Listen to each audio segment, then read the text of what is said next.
Good morning guys. కాలేజీలో సెలవు college ఇంటికి వచ్చేసాను. మా అమ్మ పెట్టితే అందంగా తినేస్తూ అలా తోటలోకి వెళ్ళి మా మకంలో గేదెలు అన్నిట్లు పలకరించి మా నాన్న రొట్టె కడుతున్నాడు మేకలకి. మా మేకలు చూడండి ఒకసారి వేరే ఎరుపుగా ఎప్పుడు వచ్చావు అంటున్నాయి, పలకరిస్తున్నాయి.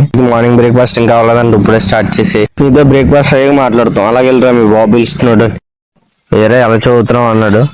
ఏముంది నాన్న అలాగే చదువుతున్నాను పర్వాలేదంటే, చదవకపోతే ఏముంది ఇదిగో తోట చూసావు కదా దీన్ని నమ్మి దింగుతా అని అన్నాడు. నా దెబ్బతో నాకు బుర్రలాగే అయిపోయింది.